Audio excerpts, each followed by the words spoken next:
Ramazon Temirov, Azat Maksum professional grappling yo'nalishi.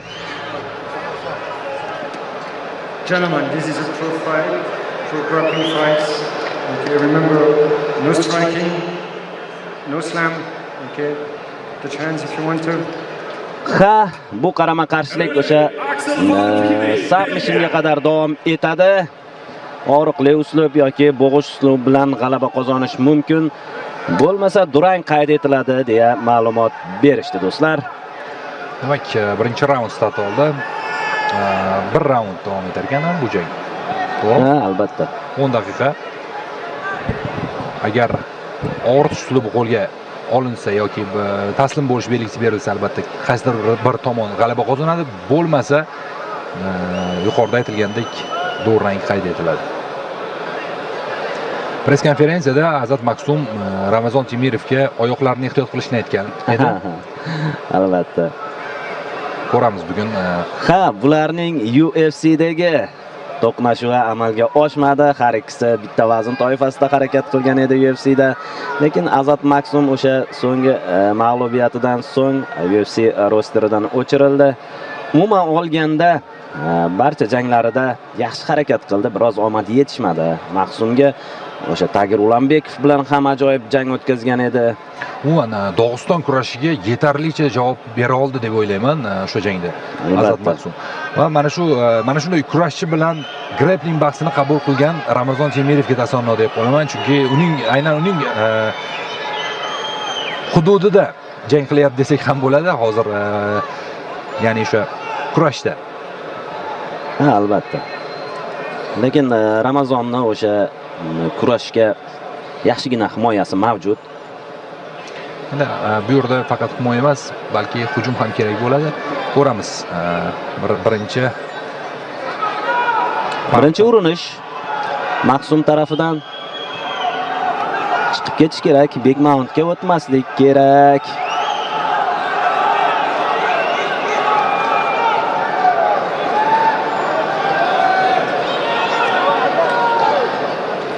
Endi albatta bu o'ziga xos qarama-qarshilik.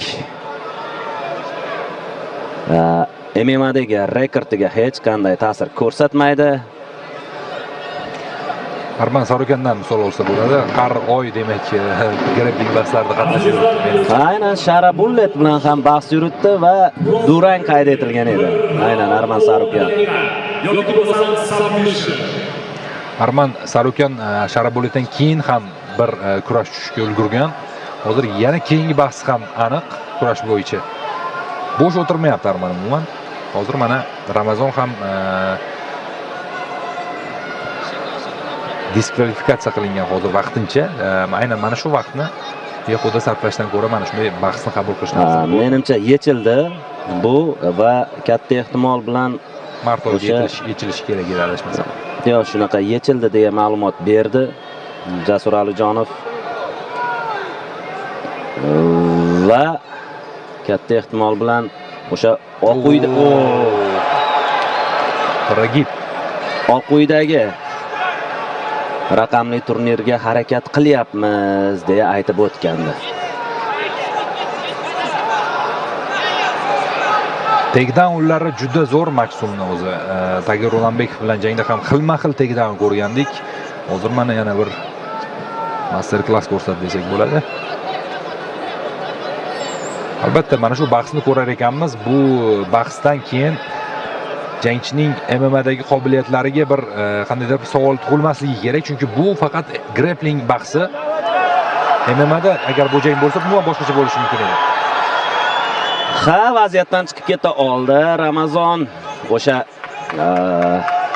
parterga olib tushgan vaziyatda agar ochkolar hisoblanganda 3 ballni qo'lga kiritar edi Maksum.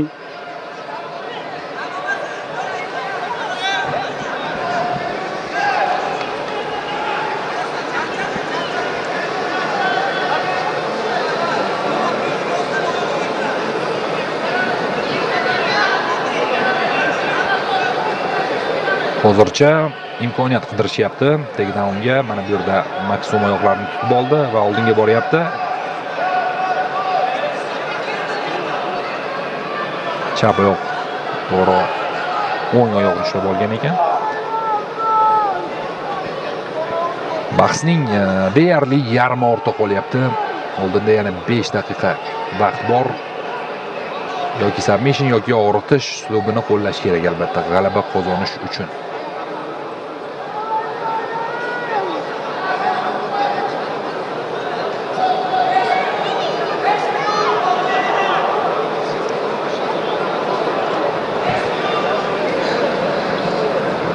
Ha, grappling haqida so'z ketar ekan, baribir eng mashhuri hozirda Gordon Ryan ekanligini aytib o'tish kerak. Shuningdek, Craig Jones ham bor, Ryan Gracie ham bor.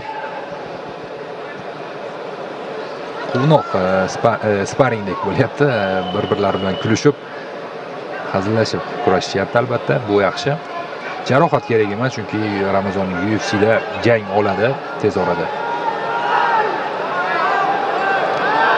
Azat Maksumga esa press konferensiyada ushbu ligada kelajakda grappling emas, balki MMA bo'yicha jang qilish taklifi tushdi. Nima deysan degan savol ham tushdi.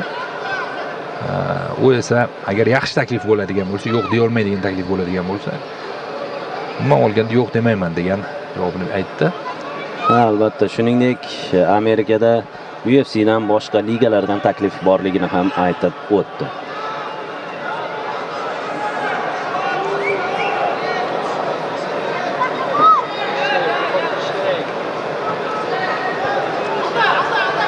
Takedownga harakat Maksum tomonidan.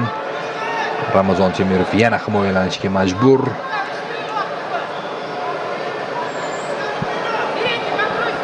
Vaqtga qarab qo'ydi albatta. Ramazon. Ha? Mana bu yerda yaxshi svap. Endi esa nazoratni o'zi ushlash kerak. Bu uslubda o'tib ketyapti Ramazon. Lekin u qadar qulay emas. Menimcha oyoqlarini tutib olgan, yomon ham emas, lekin to'liq bo'yinga o'tib ketmabdi. Qarang, jah qismi bor.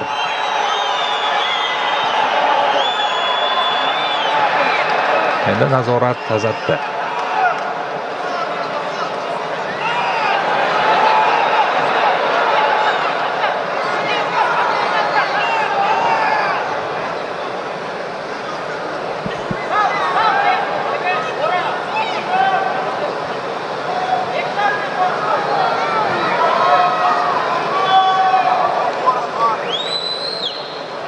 Intensiv kurash davom etyapti panjara yonida. 2,5 daqiqa vaqt qoldi. Pozitsiya uchun kurashyapti. Bu ketishda Shohrux bir submission amalga oshishi juda qiyinga o'xshayapti. Qiyin albatta. Qulay vaziyat bo'lmayapti. Imkon qadar pozitsiyalarni yopyapti Ramazon Temirov va mana bu yerda chiqib ketdi. Baribir 10 daqiqa. Buni kardiosi boshqa baribir. Bir raund 10 daqiqa.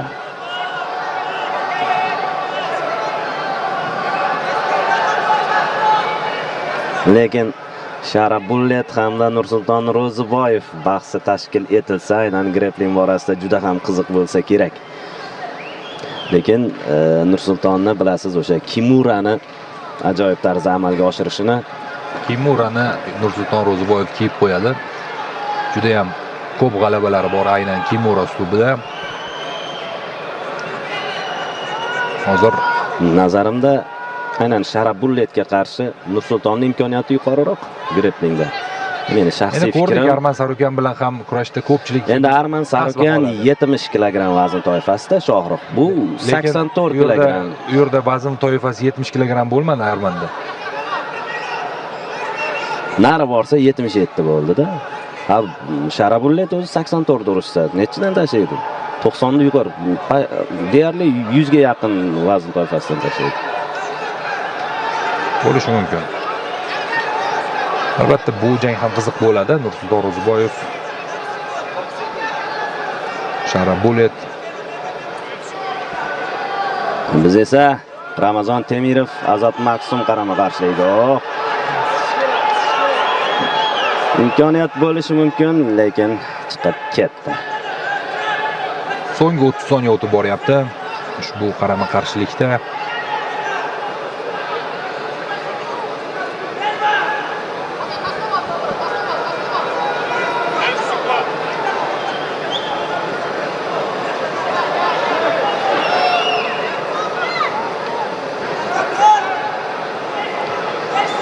Ha, qulay vaziyatga o'tib ketmoqchi, lekin vaqti yetmaydi. demak, bahs shu bilan Oh. deyarli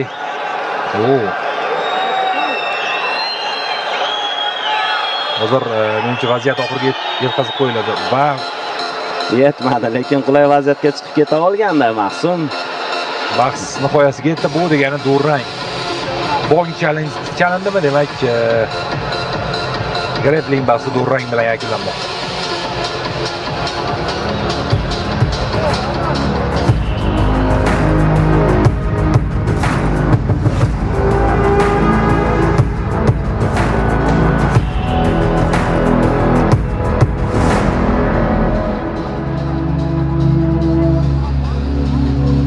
Ring.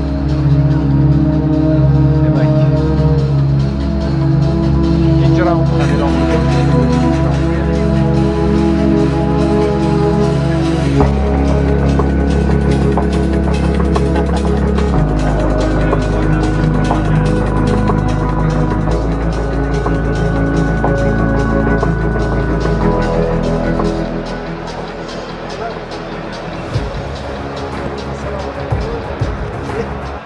Assalomu alaykum.